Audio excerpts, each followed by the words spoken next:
My name is April Barrett, and I was 32 years old when my parents sold my apartment without my permission. 3 weeks before my sister Megan's wedding, I got a phone call that shattered everything I thought I knew about my family. My parents were laughing, actually laughing, as they thanked me for the wedding present. They had forged my signature, sold the apartment I'd spent 8 years saving for, and used the money to fund Megan's $100,000 dream wedding. They didn't ask. They just took. But that wasn't even the worst part. The worst part was finding out my sister had been taking credit for something I'd been doing for 4 years. Before I tell you what happened next, please take a moment to like and subscribe, but only if you genuinely enjoy this story. Let me know in the comments where you're watching from and what time it is there. But to understand why this moment broke something in me, I need to take you back to the beginning. In our family, Megan was the sun. I was just expected to orbit. Growing up in the Barrett household meant understanding your place early. Megan was the baby. 4 years younger, impossibly charming, and the center of every room she entered. My parents didn't play favorites. They simply had different expectations. For Megan, the world was supposed to be soft. For me, it was supposed to build character. When we were kids, both of us wanted to learn piano.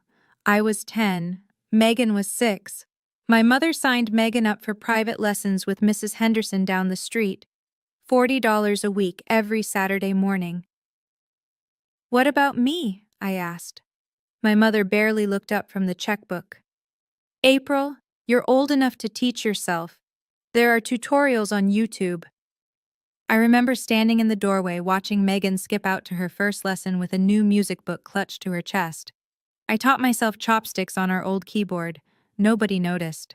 That became the pattern. When I wanted to join the school choir, I was told we couldn't afford the uniform. 2 months later, Megan got a $200 dance costume for her recital. When I complained, just once, my father sat me down with that disappointed look I came to know so well. "April, don't be selfish. Your sister is more sensitive. She needs more support. You've always been the strong one." So I learned to be strong. I learned to stop asking. I learned that every time I spoke up, I became the difficult one, the jealous one, the one who couldn't just be happy for her sister. Looking back, I realized they'd been training me my whole life for what they were about to do. The pattern didn't stop when I grew up. If anything, it got worse. When I graduated from college, summa cum laude, accounting degree, first in my family to finish university, my parents weren't there. They'd forgotten to book flights. They were too busy helping Megan move into her new apartment across town, the one they'd co-signed for because her credit wasn't good enough. "We'll celebrate when you're home for Christmas," my mother said over the phone, her voice distant, distracted. Megan really needed us this weekend. I walked across that stage alone. My roommate's parents took photos of me in my cap and gown. 8 years later, I bought my own apartment. No co-signer, no help, just years of 60-hour weeks, packed lunches, and a savings account I never touched. The day I got the keys, I called my parents to share the news. My father's response: "That's nice, honey. Hey, does it have a spare room? Megan might need a place to stay for a few months while she figures things out." Not congratulations, not "we're proud of you." Just, could Megan use it? "April, you're so independent," my mother always said, and I used to think it was a compliment. "You don't need us fussing over you like Megan does." Translation: we don't have to try with you. You'll survive anyway. And I did. I always survived. I just stopped expecting anything different. When my parents asked to keep my apartment documents safe in their lockbox, I handed them over without a second thought. They were my parents. I trusted them. That trust would cost me more than I could have imagined. 3 years before the wedding, my parents made a terrible mistake. My father had always fancied himself a businessman. When his college buddy pitched a can't-miss real estate development in Arizona, Dad invested everything. Their retirement savings, the equity they'd built in the house, every dollar they had. The project collapsed 6 months later. The developers vanished. My parents were left with a mortgage they couldn't pay and a foreclosure notice taped to their front door. I found out by accident. A letter from the bank arrived at my apartment. Wrong address on file. Past due. Final warning. I called the bank that afternoon and set up automatic payments from my account. $2,100 every month. I didn't tell anyone. I didn't want them to feel ashamed. I didn't want the awkward conversations, the promises to pay me back that would never materialize. I just handled it, like I always did. What I didn't know was that Megan had discovered my secret. A few months after I started paying, she borrowed my laptop to finish a work presentation. She must have seen the email confirmation from the bank, the payment receipt with my name, the amount, everything. And instead of thanking me, instead of telling our parents the truth, Megan told them she was the one paying the mortgage. "I've been helping out," she apparently told them. "From my PR salary, it's the least I can do." My parents were moved to tears. Their baby girl, so selfless, so mature. They told everyone at church. They bragged to the neighbors. Meanwhile, I kept sending $2,000 every month, watching the money leave my account, never knowing someone else was taking the credit. I didn't know it then, but someone else was taking credit for every dollar I sent. Then Megan got engaged, and everything changed. Brandon Whitmore was everything my parents had ever dreamed of for their daughter. Handsome, well-spoken, and most importantly, rich. His father owned the largest law firm in the county. His mother chaired 3 charity boards. The Whitmores had a summer house in Martha's Vineyard and a winter place in Aspen. When Megan brought Brandon home for the first time, I watched my parents transform. My father stood straighter. My mother served the good china. They laughed at jokes that weren't funny and nodded along to opinions they didn't hold. "This wedding will change everything for this family," my father said to me privately, his eyes bright with something I'd never seen before. Desperation, maybe, or hope. "Megan's future is our future." They started planning immediately. Not just any wedding, a Whitmore-worthy wedding. The country club ballroom, 200 guests, a 12-piece orchestra, fresh flowers flown in from Holland. The price tag, $100,000. Money they didn't have. "Megan can't afford both the mortgage and the wedding," I overheard my mother saying to my father one night. "She's already sacrificing so much for us. We need to find another way." I remember feeling confused. Megan was barely making $3,000 a month at her PR job. How was she supposedly paying a $2,100 mortgage? But I dismissed the thought. Maybe she'd gotten a raise. Maybe Brandon was helping. I had no idea my sister was living a lie, and that my parents were about to make me pay for it. My mother started looking at my apartment listing online that same week. I didn't know that either. Not yet. My apartment wasn't just a place to live. It was proof that I existed. 8 years of my life had gone into those walls. Every promotion I'd earned, every vacation I'd skipped, every no I'd said to dinners and drinks and weekend trips. It all lived in that 800-square-foot space with the bay window overlooking the park. I'd painted the bedroom myself, a soft sage green that made mornings feel gentler. I'd saved for 6 months to buy the couch, a splurge I'd almost talked myself out of. The kitchen was small, but it was mine. The quiet was mine. For the first time in my life, I had somewhere I belonged completely. If I stayed silent, if I let them take it, I wouldn't just lose the apartment. I'd lose 8 years of work. I'd lose $180,000 in equity.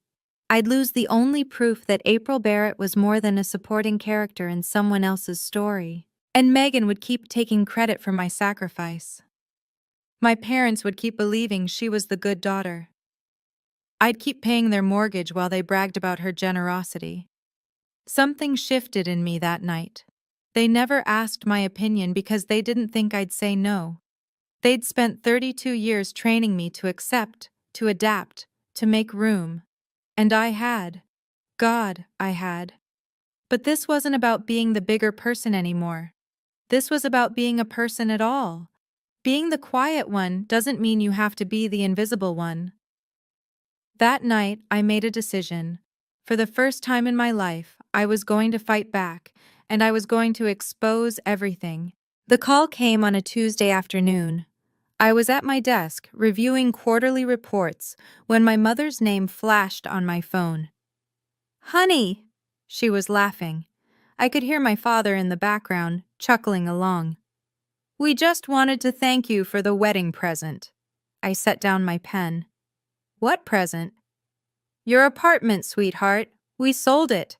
Got a great price, too. The buyer paid cash. Isn't that wonderful?" The room tilted. My hands went cold. "You... what?" "We knew you'd understand." Her voice was warm, completely oblivious. "You've always been so generous. And Megan's wedding is going to be just beautiful now. The florist alone..." "I didn't agree to this." A pause. My father's voice came through, patronizing and firm. "April, don't be dramatic. It's just an apartment. It's my apartment. We're family." My mother again, that patient tone she used when explaining something obvious to a slow child. "What's yours is ours. That's how family works. Besides, you'll find another place. You're so capable." Capable. The word they used when they meant disposable. My throat was closing. "How did you even—" "I didn't sign anything."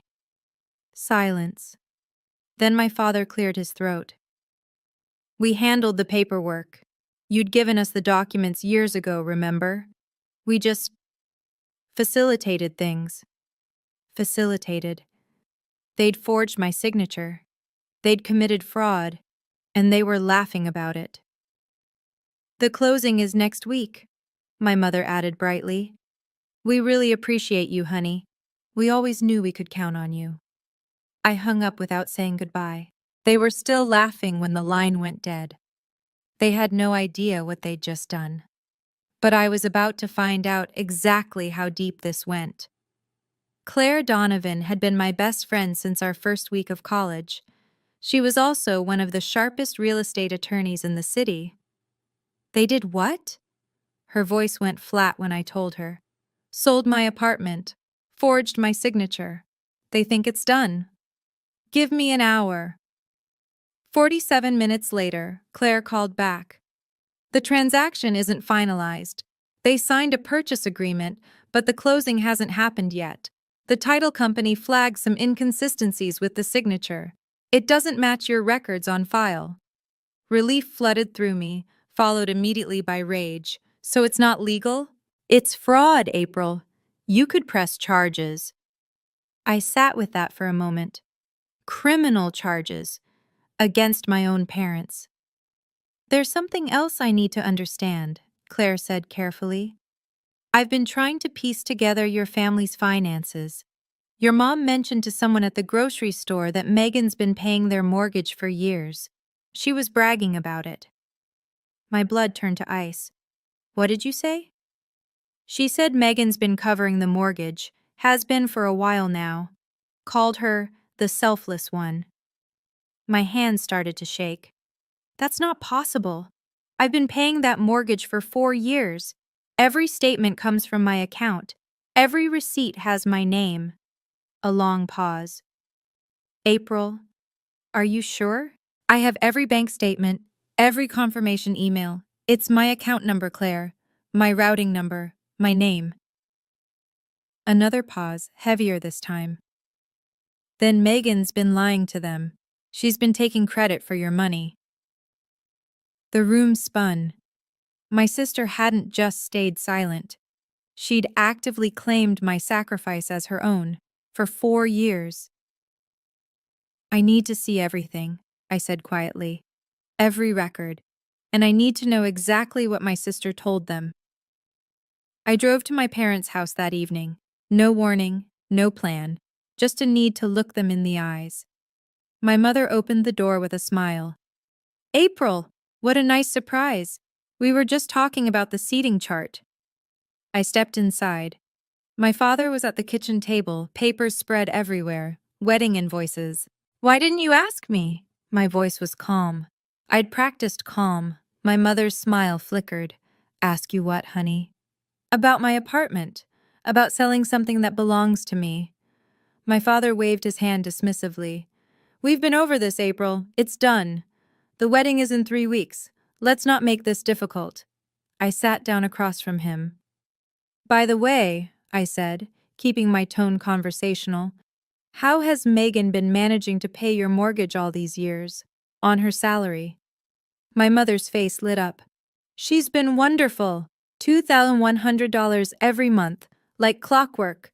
Such a selfless girl. Interesting. I leaned back. And she told you this herself? Well, of course. Oh, are we talking about me? Megan appeared in the doorway, still in her work clothes. She looked at me and something flickered across her face. Recognition, maybe. Awareness. Then she smiled. That same sweet, practiced smile I'd seen my whole life. Yes, she said smoothly. I've been helping out. It's what family does. She looked right at me when she said it. She knew I knew, and she didn't care. It's my wedding, April. Megan's voice sharpened. For once, can something be about me? I stood up. My mother was saying something about gratitude, about family, about not making waves. I wasn't listening. I walked out without another word. But I wasn't done, not even close. Now, before I tell you what happened at the wedding, I want to ask you something. Have you ever had someone take credit for your hard work? Drop a yes in the comments if you know exactly how betrayed I felt in that moment. And if you're invested in this story, hit that subscribe button, because what happened next at that reception? Let's just say Megan wasn't the only one who got a surprise. But first, I had to gather my evidence. Claire spread the documents across her conference table. 4 years of bank statements, each one highlighted, annotated, organized by date. 48 payments, she said. Every single one from your account. Your name, your account number, your routing number. It's all here. I stared at the stack. $2,100 times 48 months. Over $100,000. Almost exactly what they were spending on Megan's wedding. There's no way Megan could have made these payments, Claire continued. I looked up her company. Entry-level PR coordinators there make about $3,000 a month before taxes. She'd have had to give up 70% of her income. She couldn't afford rent, let alone this. She knew the exact amount, I said quietly. She saw my email confirmation years ago. That's how she knew what to tell them. Claire nodded slowly. She found your evidence and used it to build her own lie. I picked up one of the statements. My name printed clearly across the top. April Barrett, not Megan. Me. You know what this means, right? Claire's voice was gentle but serious. When you show these at the wedding, you're not just exposing your parents, you're exposing Megan, in front of her new husband, in front of his family. I thought about Brandon Whitmore, about the Whitmore family name, built on integrity and reputation, about what they'd think of a bride who'd lied about money for 4 years. The Whitmores deserve to know who they're really getting, I said. Claire didn't argue. She just started making copies. 4 years of my money, I said, almost to myself. And she smiled in my face while taking credit for every cent. That night, I dug through every email I'd ever exchanged with my parents. It didn't take long to find what I was looking for. 2 years ago, when I'd hesitated about leaving my apartment documents with them, my mother had written, "Don't worry about the papers, honey. We're just keeping them safe. You know we'd never do anything without asking." A month later, my father, "We would never touch your property without your permission." It's just for safekeeping. Trust us. Trust us. I printed both emails. Then Claire sent me something that made my stomach drop. I got added to your family group chat years ago, she texted. Back when I helped your mom with her will, they forgot to remove me. I've been muted, but I can still see everything. She forwarded a screenshot.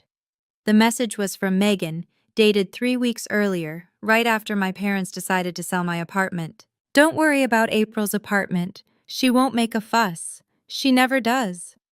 I read it 3 times. Then a fourth. She won't make a fuss. She never does. My own sister. She wasn't just complicit, she'd reassured them. She'd told them I'd roll over. She'd counted on my silence the way you count on the sun rising. My own sister, I said out loud, alone in my apartment. She knew exactly what she was doing. I printed the screenshot, added it to the folder. She didn't just stay silent. She told them I wouldn't fight back. She counted on my silence. And maybe once, she would have been right. But that was before I understood what I was dealing with. That was before I decided to stop being easy. You have 3 options, Claire said, sliding a legal pad across the table. 1. We go to the police now. Forgery is a felony. Your parents could face real charges. I thought about my father in handcuffs, my mother crying in a courtroom. What else? 2. Wait until after the wedding. Handle it quietly. But by then, Megan will be married into the Whitmore family. They'll protect her. They'll spin the narrative. You'll be the bitter older sister who tried to ruin everything out of jealousy. And 3? Claire met my eyes. Confront them at the wedding, publicly, before the marriage is finalized. The idea should have horrified me, causing a scene at my sister's wedding, humiliating my parents in front of 200 people, everything I'd been trained to avoid. But something had shifted. If I do this after the wedding, they'll spin it, I said slowly. They'll say I'm jealous, bitter. They'll make me the villain. And Megan will be safely married, protected, set for life. The Whitmores deserve to know who they're really getting. The words felt heavy and true. Brandon deserves to know.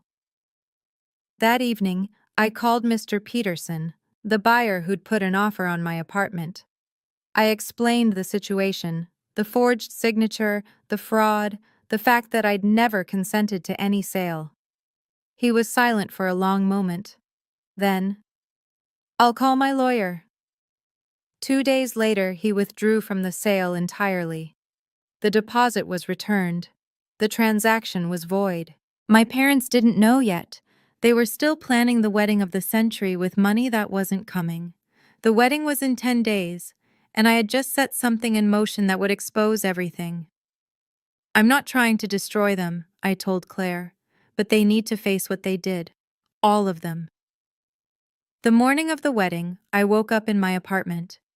My apartment, still mine, still standing, still the only place in the world that belonged completely to me. Sunlight filtered through the bay window, casting long shadows across the bedroom floor. Somewhere across town, Megan was probably having her hair done, surrounded by bridesmaids and champagne and the promise of a perfect day. My phone buzzed, a text from Claire. Everything is ready, good luck. I showered slowly, made coffee, took my time. On my bed lay the bridesmaid dress Megan had chosen for me, a shade of pink that washed out my complexion, deliberately unflattering. She'd picked it herself, insisting it was perfect for the wedding aesthetic. I suspected she just wanted to make sure no one looked at me. Beside the dress sat a manila folder. Inside, 48 months of bank statements, the original deed to my apartment, the canceled sale contract, printed emails from my parents promising to keep my documents safe, and a screenshot of Megan telling them I wouldn't make a fuss. I looked at myself in the mirror. The pink dress looked exactly as bad as I'd expected. But that wasn't what mattered today. I picked up the folder, slid it into my purse, checked my reflection one more time. The woman in the mirror looked calm, resolved, not angry. That surprised me. Not even nervous, just ready. They expected me to smile, toast, and play my part. They had no idea I'd rewritten the script. I grabbed my keys and headed for the door. The Whitmore's Country Club was 40 minutes away. The ceremony started at 2, and I had a speech to make. The Ridgemont Country Club had been transformed into a wedding fantasy. White roses cascaded from every surface. A 12-piece orchestra played Pachelbel as guests found their seats. Crystal chandeliers caught the afternoon light and scattered it into rainbows across the marble floor. 200 guests. 200 witnesses to the Barrett family's greatest performance. I stood near the back, watching my parents work the room. My father shook hands with the confidence of a man who hadn't committed fraud 3 weeks earlier. My mother floated from group to group, her dress new, her jewelry borrowed from someone with better taste. "Both our daughters are so selfless," I heard her telling Mrs. Whitmore. "We're truly blessed."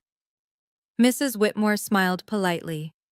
Mr. Whitmore Sr., a silver-haired man with the commanding presence of someone who'd built an empire on handshakes and integrity, nodded along.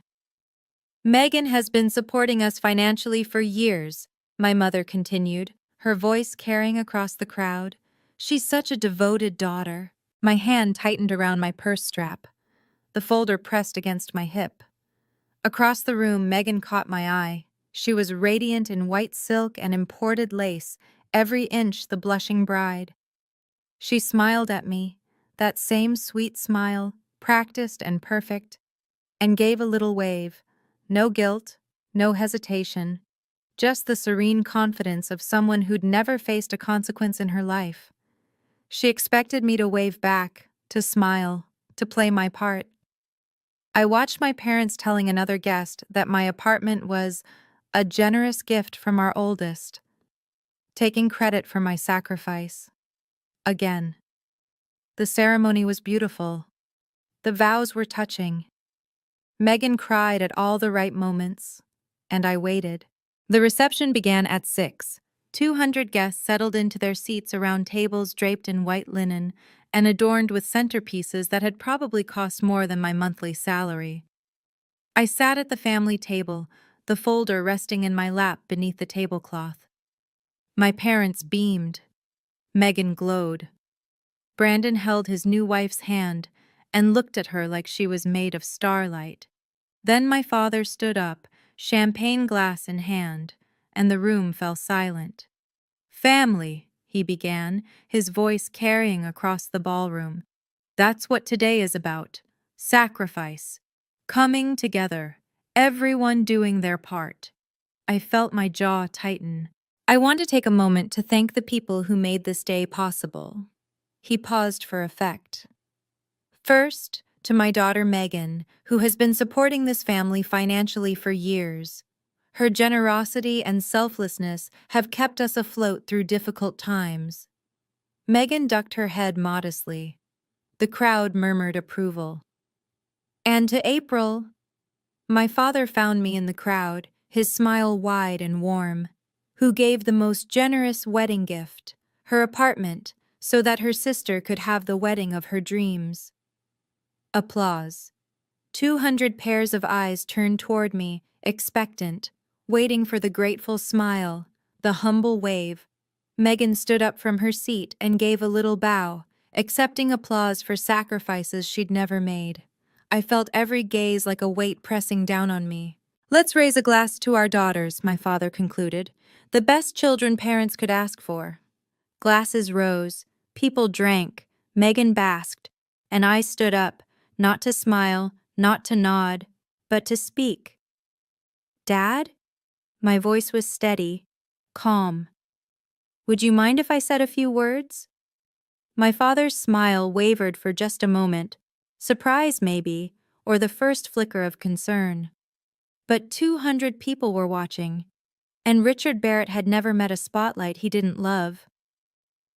"Of course, sweetheart." He handed me the microphone. "The floor is yours." I took it. The weight of it felt right in my hand. Thank you, Dad. I turned to face the room, letting my gaze sweep across the sea of expectant faces. I do have something to say about those sacrifices you mentioned. Silence. Absolute silence. Even the servers stopped moving. At the family table, Megan's smile faltered. Her eyes met mine, and I watched the color drain from her face. She knew. In that moment, she knew exactly what was coming. Since we're sharing, I continued, I think everyone deserves to know the whole story. My mother leaned forward, her expression shifting from pride to confusion to the first edges of panic. My father's jaw tightened. Brandon Whitmore watched me with curious eyes. His father, the silver-haired patriarch, set down his champagne glass and studied me with the focused attention of a man who'd built his career on reading people. 200 guests were watching. The Whitmore family was watching. And my sister, my sweet, selfless sister who'd been taking credit for my sacrifice for 4 years, was watching too. I opened my purse and pulled out the folder. I have documentation proving everything I'm about to say. My voice didn't waver. So please, let me finish. The Whitmores were watching. 200 guests were watching. And my sister's face had just gone pale. Okay, this is the moment you've been waiting for. But before I tell you what I said next, I need to know. What would you do? Would you expose your sister on her wedding day? Or stay quiet? Let me know in the comments. And if you haven't subscribed yet, now's the time. Because what comes next changes everything for both sisters. Now, let me tell you what I said into that microphone. My father just thanked me for giving up my apartment.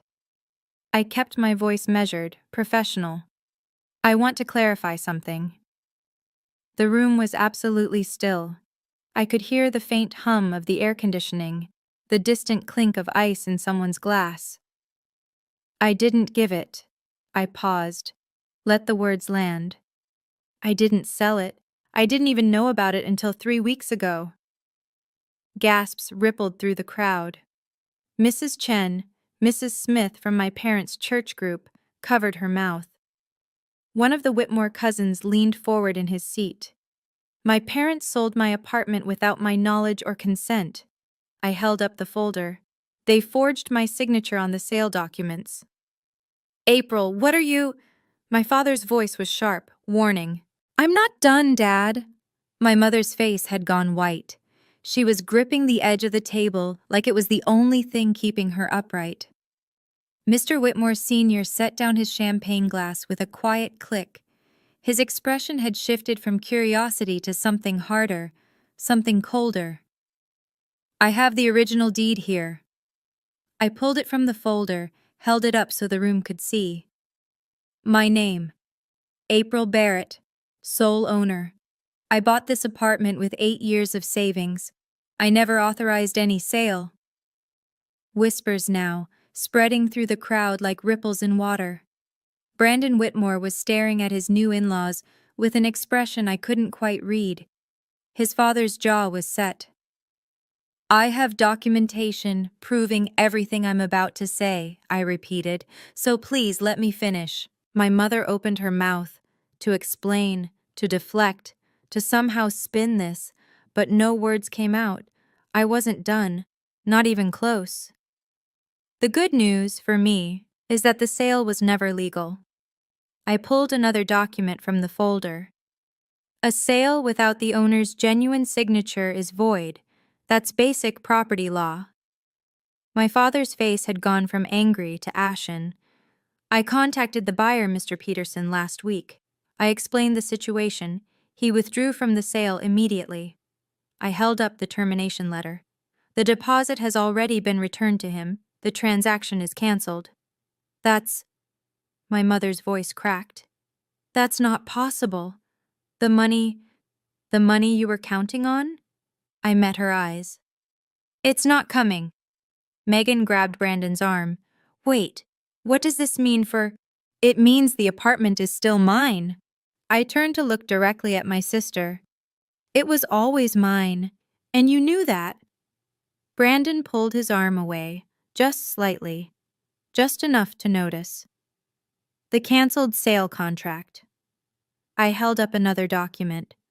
The original deed, both with my name, both proving that what my parents did was illegal. Mr. Whitmore Sr. stood up. The movement was controlled, deliberate, the kind of gesture that commanded immediate attention. He walked toward me, hand extended. "May I see those documents?" I handed him the folder without hesitation.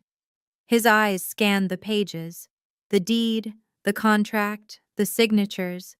His expression didn't change, but something shifted in the set of his shoulders. "April, please." My mother's voice was barely a whisper. "Not here. Not now." "This is exactly where it needs to happen," I said. "This is exactly when."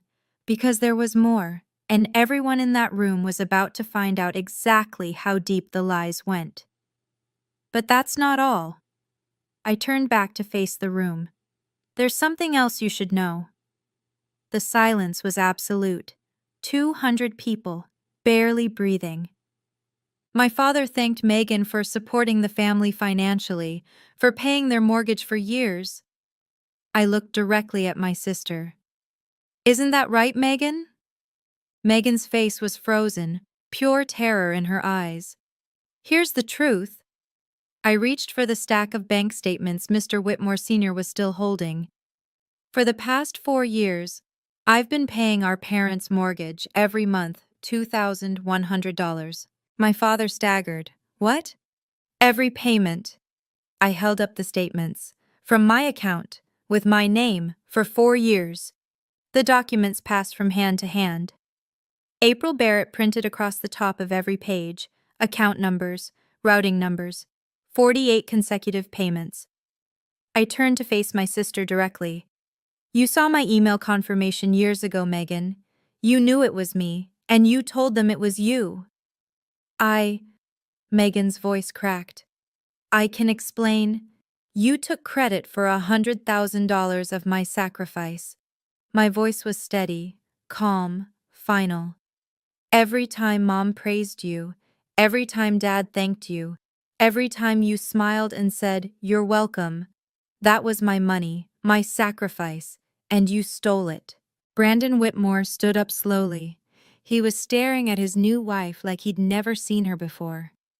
"Megan." His voice was quiet, but it carried. "You lied? About all of it?" She reached for him. "Brandon, please." He stepped back. Mr. Whitmore Sr. looked up from the documents. His eyes found my parents, then Megan, then settled on me. "I didn't tell anyone because I didn't want you to feel ashamed," I said. "But Megan? She took credit for my sacrifice, for 4 years." "I want to be clear." I lowered my voice slightly. "I'm not doing this to hurt anyone." A few people shifted in their seats. Someone coughed. "I'm doing this because the truth matters, and I'm tired of being the one who stays silent." I set down the microphone for a moment, gathering myself. The room was holding its breath. "As of today, I'm no longer paying your mortgage." My father's face crumpled. "April, you can't. We'll lose the house. You tried to take my house." I picked the microphone back up. "And Megan took credit for keeping yours." I looked at my sister. She was crying now, mascara streaking down her cheeks, but I felt nothing. Not anger, not satisfaction, just a vast, empty clarity. "Maybe now you can actually start paying it, Megan, since everyone already thinks you do." Then I turned to my parents. And despite everything, what I felt in that moment wasn't rage. It was sadness. I loved you enough to save your home in secret.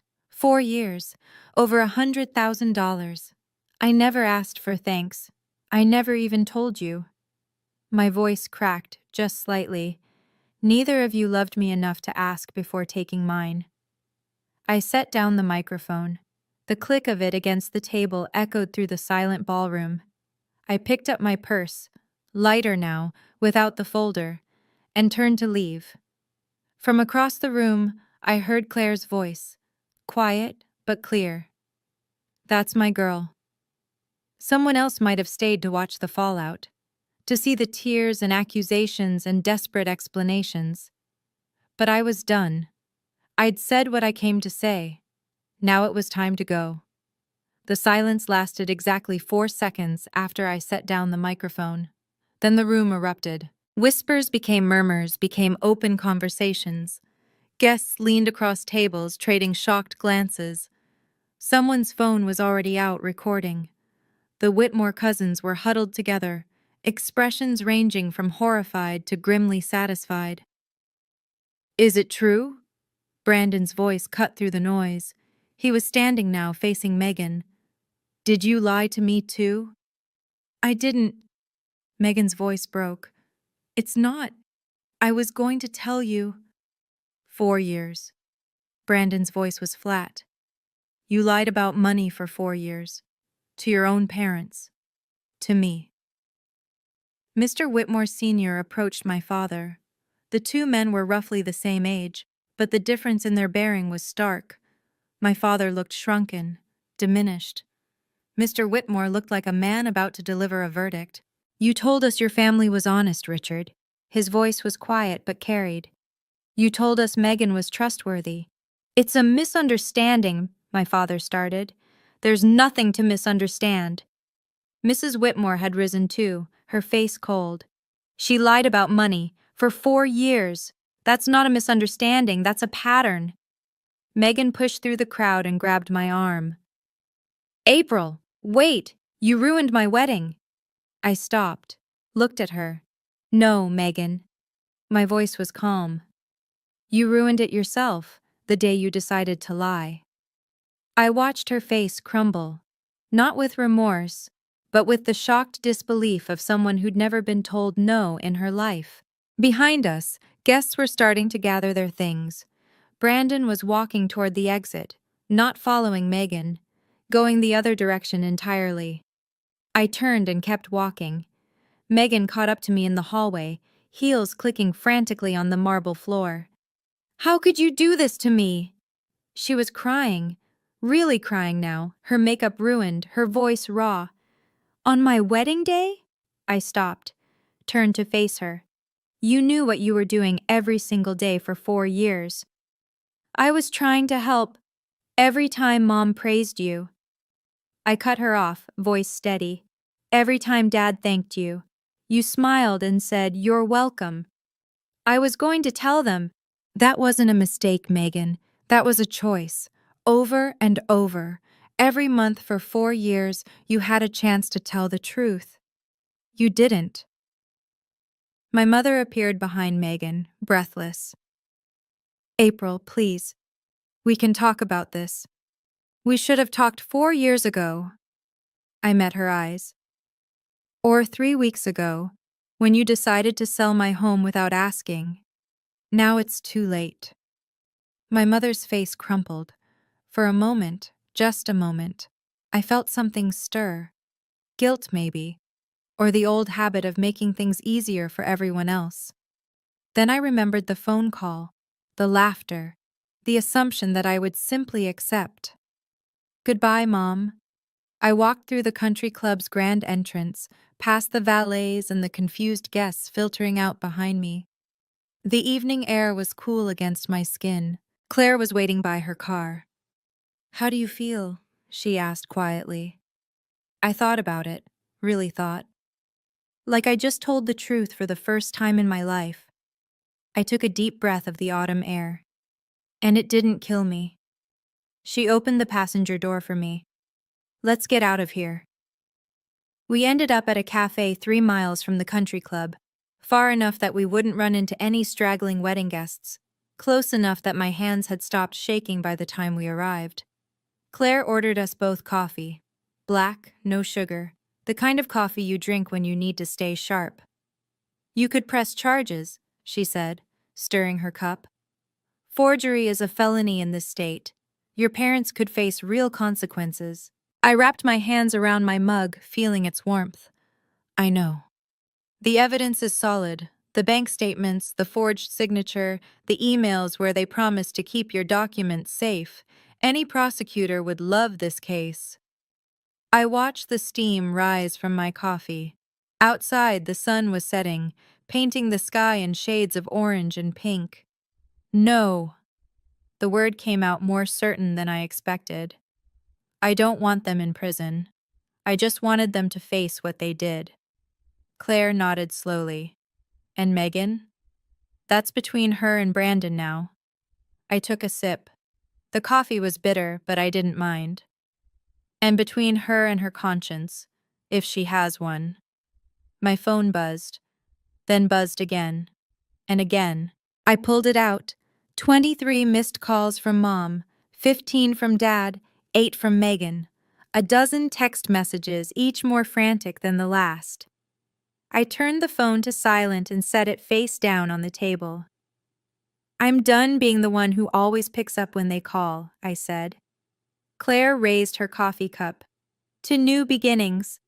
I clinked my mug against hers. To new beginnings. 3 days after the wedding, the fallout was still spreading. I heard most of it secondhand, from Claire, from old college friends, from the cousin who'd always secretly been on my side. The Barrett family's carefully constructed image was crumbling faster than anyone could have predicted. Brandon had moved out of Megan's apartment the night of the wedding. He'd gone straight to his parents' house and hadn't left since. Word was the Whitmore's lawyers were already drawing up annulment papers. Marriage based on misrepresentation, my cousin texted. That's the legal term they're using. Megan's PR company had put her on indefinite leave. Image concerns, apparently. A PR professional who'd lied about money for 4 years wasn't exactly a good look for a firm that specialized in reputation management. The church community was buzzing. Mrs. Smith, the one who'd witnessed my father's toast, had apparently told half the congregation before the weekend was over. My parents hadn't shown their faces at Sunday service. My phone kept lighting up with messages, some from people I barely knew. I always knew something was off. Your mom used to brag about Megan all the time. Never mentioned you. I saw a video from the wedding on Facebook. You're iconic. A text from my grandmother came through late that evening. I'm proud of you, April. I always suspected Megan was hiding something. Your grandfather would have been proud too. I sat in my apartment, still mine, still standing, and watched the city lights flicker on outside my window. I didn't feel triumphant. I didn't feel vengeful. I just felt quiet. For the first time in a long time, the quiet felt like peace. 2 weeks later, my father called. I almost didn't answer. But something, curiosity maybe, or the last vestiges of the daughter I used to be, made me pick up. April. His voice sounded different, older, smaller. We got a letter from the bank. I said nothing. They're giving us 90 days. After that, he trailed off. Have you asked Megan? I kept my voice neutral. She's been telling you she pays it for years. Maybe she can help now. A long silence. When he spoke again, his voice cracked. She can't. She never could. We know that now. I know, Dad. I've always known. Another pause, heavier this time. Why didn't you tell us it was you? The question hung in the air. I'd asked myself the same thing those first few months. Why hadn't I demanded credit? Why had I let them believe their golden child was saving them? Would it have mattered? I asked finally. Would you have treated me any differently? Or would Megan still have been your favorite? He had no answer. We both knew the truth. I'm not paying any more, Dad. I can't save you from this. April, please. You need to figure this out as a family. I took a breath. But I'm not part of that family anymore. Not the way I was before. I hung up before he could respond. The call log showed 17 missed calls from my mother, 4 more from Megan. I didn't return any of them. For 32 years, I'd been the one who answered, the one who showed up, the one who fixed things. Someone else's turn now. 2 months later, the house sold. My cousin sent me the listing when it went up, $285,000, price to move. It sold in 11 days, barely enough to cover the outstanding mortgage and the bank fees. My parents walked away with almost nothing. They moved into a 2-bedroom apartment across town. The same complex where Megan was now living, I heard later. The annulment had been finalized. Brandon Whitmore was already dating someone else, a lawyer from his father's firm, according to the church gossip network. For the first time in her life, Megan was actually contributing. No more pretending, no more taking credit for someone else's sacrifice. Just a $3,000 monthly salary and real bills to pay. I didn't reach out. I didn't gloat. I just lived my life. Then, one evening, a letter arrived. No return address, but I recognized my mother's handwriting. I almost threw it away, but something made me open it. Dear April, I'm sorry. For everything. For not seeing you. For always putting Megan first. For believing her without question when we should have known better. You deserved a mother who noticed. You deserved parents who celebrated you the way we celebrated your sister. We failed you, and we don't have any excuse. I don't expect you to forgive us, but I wanted you to know. I see it now. I see what we did. I see what you gave us all those years, and how we never once said thank you. Your father is too proud to write this, but I'm not. You deserved better. Mom. I read it twice, then set it on my kitchen counter. It's a start, I said to no one. But words are cheap. Actions take time. 6 months after the wedding, I sat in my apartment watching the sunset through my bay window. The same apartment. Still mine. But somehow, everything about it felt different now. I'd repainted the bedroom a deeper shade of green, bought new curtains, replaced the old couch with something I'd actually picked out myself, not just settled for. The space felt lighter somehow, like it could finally breathe. Claire came over for dinner every Thursday now. We'd cook something ambitious, drink wine, and talk about everything except my family. You look different, she said one evening, studying me across the table. Lighter. I stopped carrying people who would never carry me. She raised her glass. I raised mine. Work was better too. The promotion I'd been chasing for 2 years finally came through. The extra $800 a month, money that used to disappear into my parents' mortgage, stayed in my account now. I'd started a travel fund, booked a trip to Portugal for the spring. 32 years of saving everything for everyone else. 32 years of being the backup plan, the safety net, the reliable one who never asked for anything. Now finally, I was learning to spend something on myself. My phone buzzed. A text from a number I hadn't blocked. Megan. I'm sorry for everything. Can we talk? I stared at it for a long moment. A year ago, 6 months ago even, I would have answered immediately, would have smoothed things over, made peace. But I wasn't that person anymore. I set the phone down, took another sip of wine, watched the last rays of sunlight fade from the sky. Maybe someday, but not today. You might be wondering if I'll ever forgive them. Honestly, I don't know yet. What I do know is that forgiveness isn't the same as letting people walk over you. It's not about pretending something didn't happen. It's not about making yourself small again so everyone else can feel comfortable.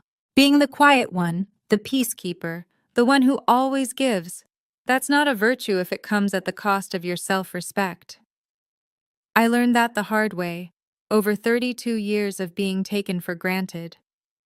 I used to think my silence made me the bigger person. Turns out, it just made me invisible. I spent 32 years being easy to ignore, easy to take from, easy to overlook. Easy to lie to. I'm done being easy. My phone buzzed again. Megan's text still glowing on the screen. I'm sorry. For everything. Can we talk? I picked it up, read the message one more time. Then I typed back. Actions, not words. Show me you've changed, then we'll talk. I hit send. Maybe she would. Maybe she wouldn't. Maybe my parents would find their way back to me someday, with more than just letters and apologies. Maybe they wouldn't. But that wasn't really the point anymore.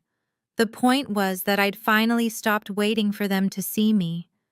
I'd stopped needing their approval to know my own worth.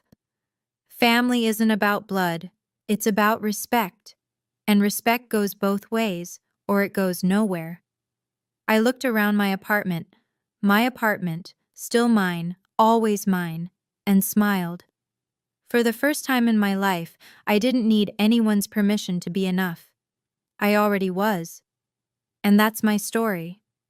If you've ever been the quiet one who someone took credit for, the one who gave and gave while others stole the spotlight, I see you. Drop a comment.